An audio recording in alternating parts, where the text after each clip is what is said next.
Hello friends, हम लोग toppers notes के थ्रू जा रहे थे। बेसिकली हम जो भी टॉपर्स के नोट्स हैं पॉलिटिकल साइंस के, उसको स्टडी कर रहे हैं और समझने की कोशिश कर रहे हैं कि वो क्या ऐसा डिफरेंट करते हैं। तो आज का जो हमारा टॉपिक है वो है कौटिल्य के ऊपर। आपको पता है कौटिल्य जो है हमारे political thinking, Indian political thought के बहुत इम्पॉर्टेंट आपके ऑथर माने जाते हैं। इनको इंडियन स्ट्रेटेजिक थॉट या स्टेट क्राफ्ट या पॉलिटिकल इकोनॉमी के, जो हम कहते हैं अर्थशास्त्र, मतलब इकोनॉमी का भी आपके ये फादर माने जाते हैं। आपको पता होगा कि ये चंद्रगुप्त मौर्य के चीफ एडवाइज़र थे और जो नंदा डायनेस्टी थी, अगर हम हिस्टोरिकली देखें तो उसको गिराने में या उसके अगेंस्ट चंद्रगुप्त मौर्य को खड़ा करने में बहुत इम्पॉर्टेंट रोल था हमारे कौटिल्य का। इन्होंने मौर्यन डायनेस्टी को इस्टेब्लिश करने में इनका इम्पॉर्टेंट रोल था। अगर हम बात करें मैचियावेली की, तो वो इटली में थे और उन्होंने इटली में जो करप्शन हो रहा था उसके अगेंस्ट उन्होंने काम किया। और जब हम कौटिल्य की बात करते हैं तो वो भी, उन्होंने भी करप्शन के अगेंस्ट ही काम किया, लेकिन वो इंडिया में काम किया। जो नंदा डायनेस्टी में इन गवर्नेंस का प्रॉब्लम था, ये करप्शन का प्रॉब्लम था, उसके अगेंस्ट मगध में उन्होंने अर्थशास्त्र लिखा और बात उन्होंने की थी कि कैसे एक अच्छा स्टेट बनाया जाए, एक ऐसा किंग बनाया जाए जो कि करप्शन फ्री हो और किंग ऐसा हो जो धर्म को फॉलो करे। उनकी जो किताब है, आपको पता होनी चाहिए कि वो अर्थशास्त्र है, जो कि धर्म से भी डील करती है और डील दंड से भी, यानी कि धर्म जो कि आपका लॉज है और दंड यानी कि स्टेट क्राफ्ट। ये जो डील करती है वो इंटरनल और एक्सटर्नल एक्सपेक्ट, मतलब कि ऐसा नहीं है कि सिर्फ इंटरनल गवर्नेंस की बात की गई है अर्थशास्त्र में, बल्कि आपका जो एक्सटर्नल गवर्नेंस है उसकी भी बात की गई है। अर्थशास्त्र जो है वो ग्रैंड स्ट्रेटजी की बात करता है, जिसमें आपका state, military, non military, material और एडिशनल रिसोर्सेज भी है। ये बात करता है कि पावर फैक्टर को कैसे फॉरेन पॉलिसी में रियलाइज़ करें। मतलब कि चंद्रगुप्त मौर्य, सोचिए कितने बड़े थिंकर थे कि वो डोमेस्टिक आपका जो पूरा स्टेट क्राफ्ट है उसको तो डील किया ही उन्होंने, जो एक्सटर्नल हमारा जो फॉरेन पॉलिसी है उसको भी डील किया। उनका जो सुनजूज आर्ट ऑफ वार है या मैचियावेली का प्रिंस है, उससे कनेक्ट किया जा सकता है। उनकी जो पूरी किताब है, उनकी जो पूरी थिंकिंग है, उस पर आपका वार के ऊपर भी बात की गई है, एस्पियोनेज के ऊपर बात की गई है, करप्शन के ऊपर भी बात की गई है। इसलिए बीकू पारेख, ठीक है, हमारे बीकू पारेख जो है, उन्होंने कहा था कि कौटिल्य जो है वो रियलिस्ट ट्रेडिशन को रिप्रेजेंट करता है इंडिया के, क्योंकि वो बहुत ज़्यादा रियलिस्टिक थे। उनके लिए नेशनल इंटरेस्ट सबसे ज़्यादा प्राइम इम्पोर्टेंस का था। यहाँ तक कि वो धर्म को भी, धर्म से भी ज़्यादा इम्पोर्टेंट मानते थे स्टेट इंटरेस्ट को।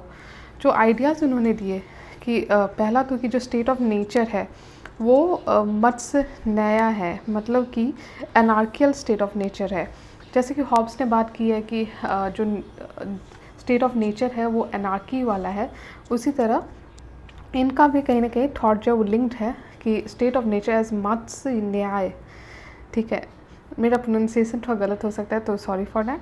अगर बाकी उनका थिंकिंग देखें तो स्टेट को उन्होंने एक ऑर्गेनिज्म के तरह माना है और उनके अनुसार अगर वो एक्सपेंड नहीं करेगा तो वो ख़त्म हो जाएगा, वो पेरिस हो जाएगा। नेबर जो है वो हमारे नेचुरल एनिमी है, as both look for same piece of land. देखिए, जैसे हम पाकिस्तान का एग्जांपल देख सकते हैं कि कश्मीर के केस में इंडिया का उस वहाँ पे सॉवरेनिटी है कश्मीर में, जम्मू कश्मीर में, लेकिन पाकिस्तान उसको एक्वायर करना चाहता है। तो ये एक एग्जांपल है। उसी तरह वो जो किंग है उसको विजिगीसु मानते हैं और उन्हें चक्रवर्तीन सम्राट मानते हैं। ये जो वर्ड है ये आपको ध्यान रखना पड़ेगा, यानी कि चक्रवर्ती सम्राट वो होता है जो कि उसमें सारी क्वालिटीज़ हो एक एम्परर बनने की। उनका कहना था कि जो किंग है, उनका जो पावर है, उनका जो उसका सोर्स आपका 3 एरिया से आता है। पहले तो प्रभु शक्ति, जो कि आपका मिलिट्री और ट्रेजर हुआ।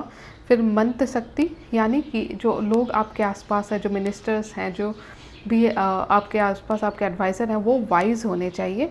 उसके बाद उत्साह शक्ति, यानी कि जिसको हम चरिश्मा भी कहते हैं। और साथ में जो अगर आप कौटिल्य को पढ़ोगे तो उन्होंने पूरा जो ब्यूरोक्रेसी है उसके ऊपर बहुत डिटेल में बताया है कि कैसे मैनेज करना है। तो इसी कारण से मौर्यन एम्पायर इस्टेब्लिश हो पाया और इतना उसको वो ऊंचाई तक जा पाया। आप चाहे चंद्रगुप्त मौर्य देखिए या फिर उसके बाद बिंदुसार देखिए, उसके बाद अशोक देखिए, तो आपको वो दिखेगा। इन्हीं का जो काम है, ठीक है, कौटिल्य का जो काम है उसने इंस्पायर किया था मैक्स वेबर को ब्यूरोक्रेसी में पर काम करने के। मतलब कि जो वेबर हैं उन्होंने बहुत सारा काम किया, ठीक है, ब्यूरोक्रेसी पे उन्होंने स्टडी की। और मैक्स वेबर इंस्पायर्ड हुए थे कौटिल्य से। कौटिल्य के अनुसार वार जो है वो एक क्षेत्रीय धर्म है, क्योंकि जैसा कौटिल्य का मानता था कि अगर स्टेट जो है वो एक्सपेंड नहीं करेगा वो ख़त्म हो जाएगा, पेरिस हो जाएगा। वो बिलीव करते थे इन साइकोलॉजिकल वारफेयर, सुंजू की ही तरह। और साथ में वो मानते थे कि किंग शुड अचीव योग सम, यानी कि किंग का एक बहुत इम्पॉर्टेंट रोल होता है कि वो अपने प्रजा का वेलफेयर का ध्यान दे। और जो रिलेशन है बिटवीन स्टेट और relation of war where strength of lion prevails, यानी कि जो स्ट्रॉन्ग है, ठीक है, वो ज़्यादा आपका सर्वाइव कर पाएगा, ठीक है। तो इस तरह से कौटिल्य ने बहुत डीप स्टडी किया है, अगर आप देखो हमारा पूरा स्टेट क्राफ्ट पे। साथ में ये स्कूल ऑफ ऑफेंसिव रियलिज्म को भी बिलोंग करते थे। Offence is the best defence, मतलब कि डिफेंस में वो बिलीव नहीं करते थे, वो ऑफेंस चाहते थे। वो चाहते थे कि जो लैंड है वो एक्वायर किया जाए बाय द किंग और वार होते रहें, ठीक है। वो एग्रेसिव उनका पूरा था, रियलिस्टिक था कि वार जो है वो पार्ट ऑफ स्टेट क्राफ्ट है।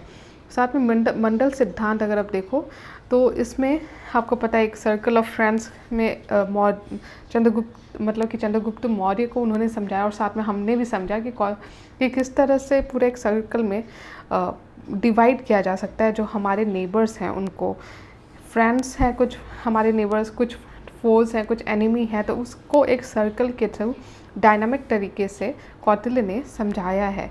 और ये हम सबसे ज़्यादा इसका इम्पैक्ट या उसका जो एग्ज़ाम्पल है वो हम हमारे इंटरनेशनल पॉलिटिक्स में देख सकते हैं, जहाँ पे हम कहते हैं कि there is no permanent friend and enemy.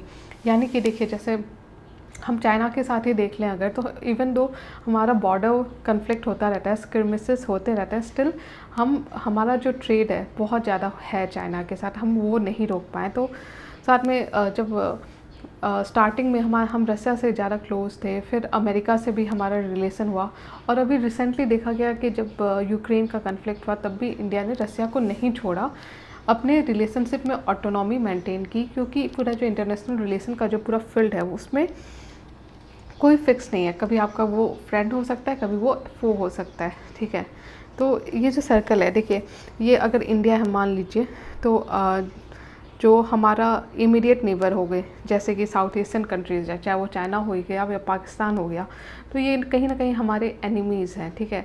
उसके बाद एक्सटेंडेड नेबरहुड आता है, उसमें आपका आएगा मिडिल ईस्ट का एरिया, ठीक है। उसके बाद उसके अलावा जो बड़ा सर्कल है वो आपका होगा यूएस और यूरोप, ठीक है। और इस एग्जांपल से आपके देख सकते हैं कितने अच्छे से यहाँ पे एक्सप्लेन किया है। देखिए, जो मेन है, जो मेन मान लीजिए इंडिया है, तो उसे वो है विजिगुसु, ठीक है। उसके बाद जो नेक्स्ट सर्कल है वो है आरी, यानी एनिमी का सर्कल, यानी कि इसका एग्जांपल होगा आपका चाइना या पाकिस्तान, जो एक तरह से हमारा एनिमी है। फिर जो तीसरा सर्कल है वो है मित्र का सर्कल।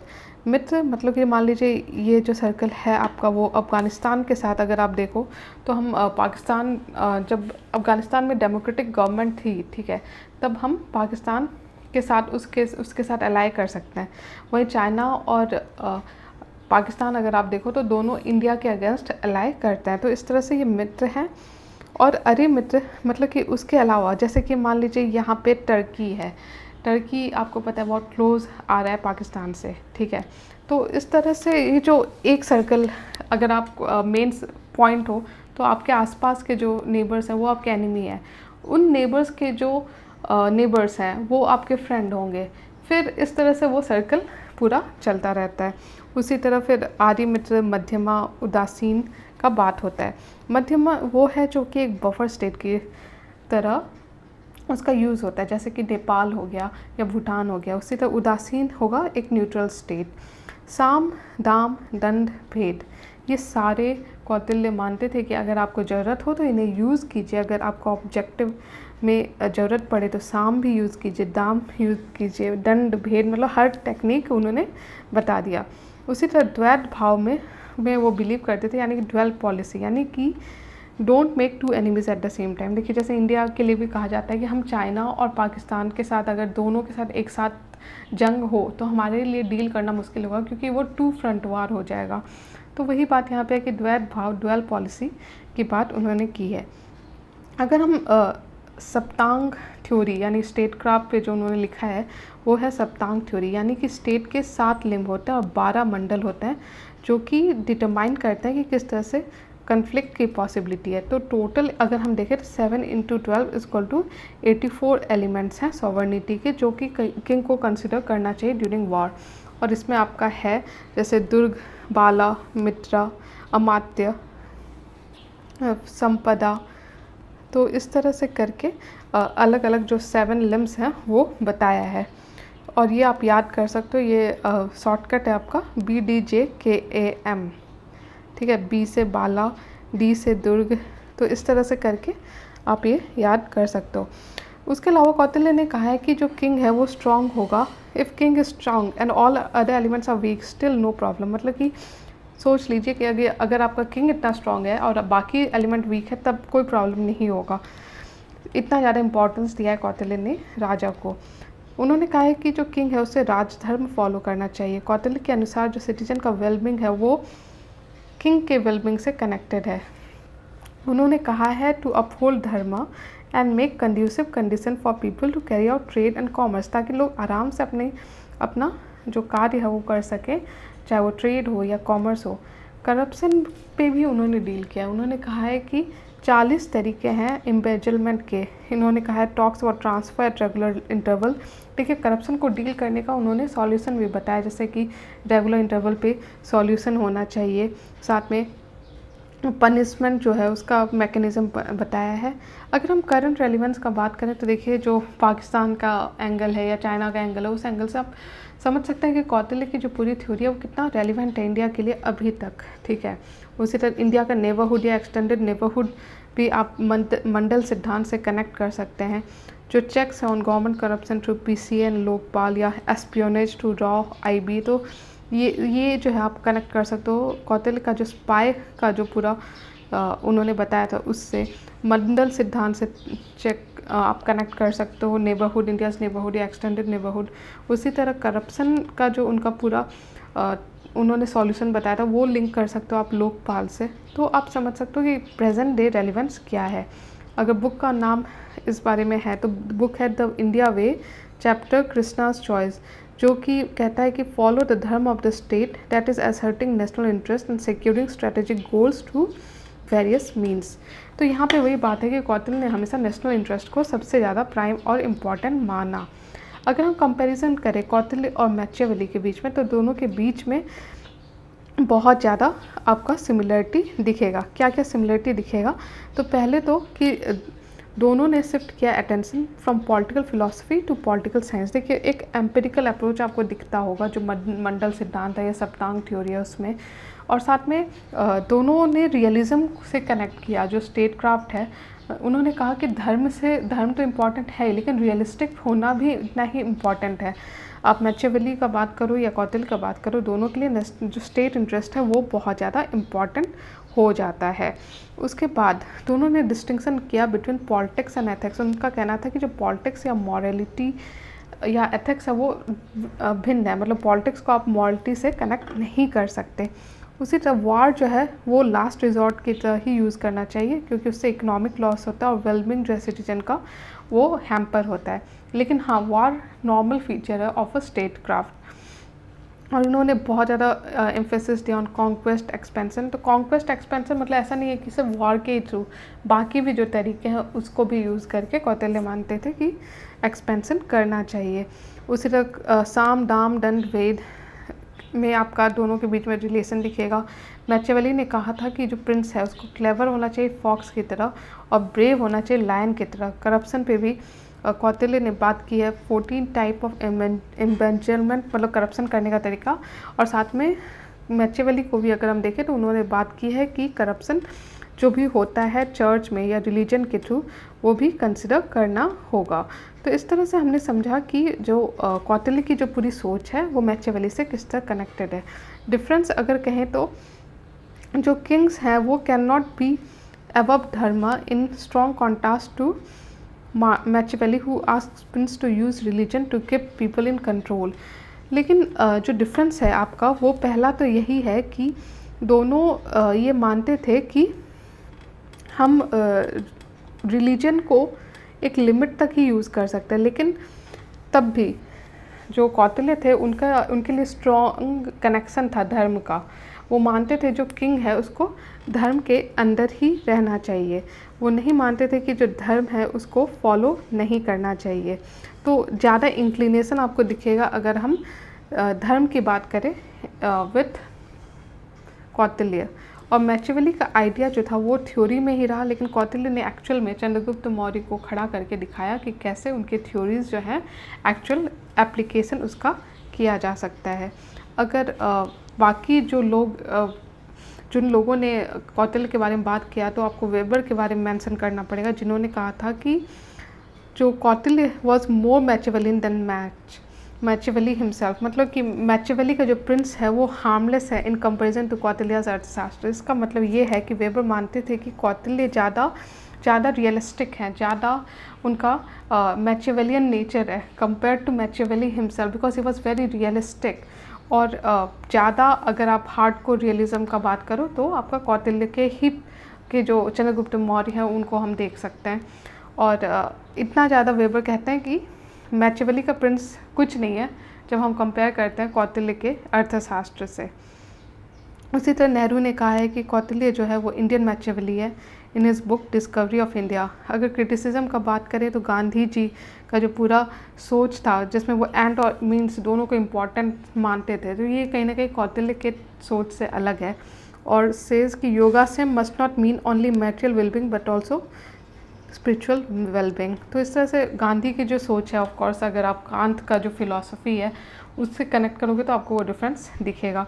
कंक्लूजन में वही है कि मेधा बिस्ट ने अपनी किताब कौटिल्याज अर्थशास्त्र में कहा है फिलॉसफी ऑफ स्ट्रेटजी, इन्होंने मेंशन किया है कि Arthashastra as text of grand strategy fills the gap in bit otherwise Eurocentric circle discipline.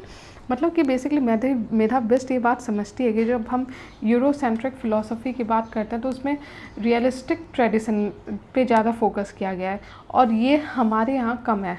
Mostly Indian political thought को देखो तो लोग मानते हैं कि ये ज़्यादा स्पिरिचुअल है, ज़्यादा फिलोसॉफिकल है, लेकिन जब हम कौटिल्य को पढ़ते हैं तो रियलाइज़ करते हैं कि ये रियलिस्टिक भी है, कितना ज़्यादा मैचियावेलियन भी है।